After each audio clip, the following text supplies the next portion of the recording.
Hi everyone, it's Cherie from 12 by 12 Cardstock Shop, and today we're going to be doing a file from MarjorieAnnDesigns.com.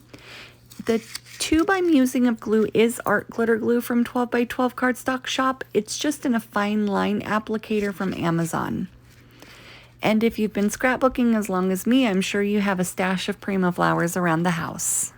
So MarjorieAnnDesigns.com does have Franklin and Frannie, which is a series of bears. This is the file called Franklin Springtime, and this is bear number 2.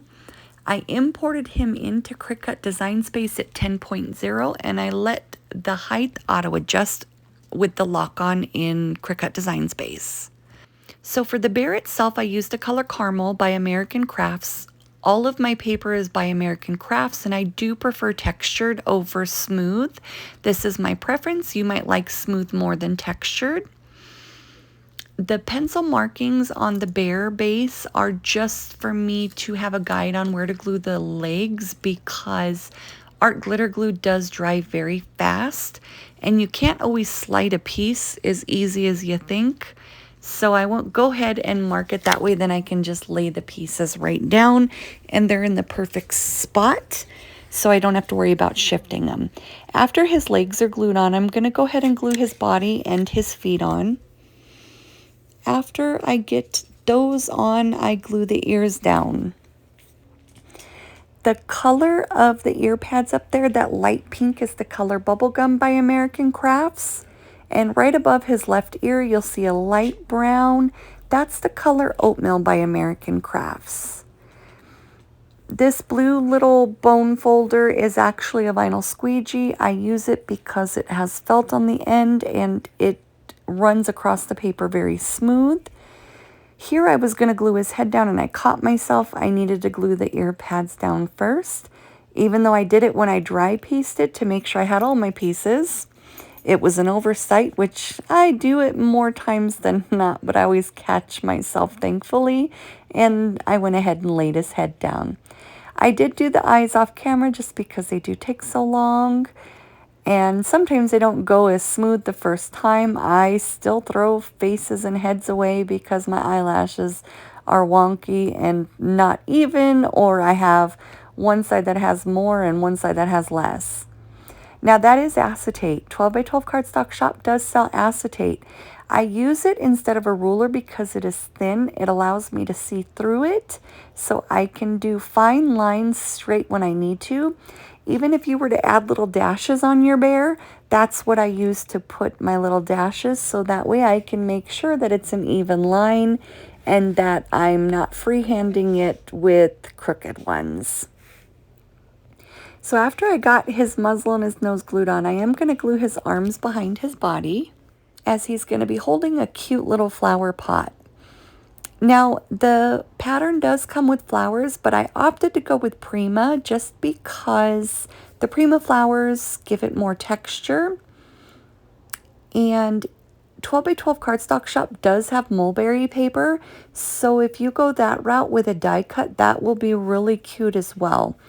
And if you don't like how light the flowers are, you can double up on them or put cardstock behind them to give them a deeper depth of darkness. Now the color I use for the pot, and I found it to be perfect, is the color Squash, because it looks almost identical to the color of a clay pot. The darker brown behind the pot is the color Truffle by American Crafts. And in another video, I will show you guys how I swatch my inks. It's the same way that you can get the swatch books from 12 by 12 Cardstock Shop. And I go about 2 shades darker with my paper, or than my paper, with my ink, to ensure that I allow for any fading over time, because I'm afraid inks will fade.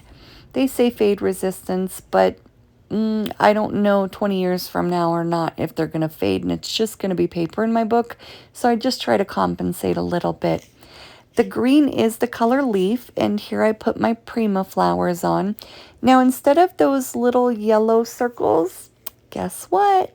I'm using our yellow pearl embellishments. Now I did take out 2 number 3s and 2 number 4s, because I wanted to see which colors, or sorry, which size was going to fit perfectly, and it was size number 4 for me. You might want them bigger. I just wanted them smaller because I'm going to add a butterfly to this on top of one of the flowers once I make up my mind where it's going to go. Here I'm just seeing how far I want to place the pot with the flower going over Frannie's face.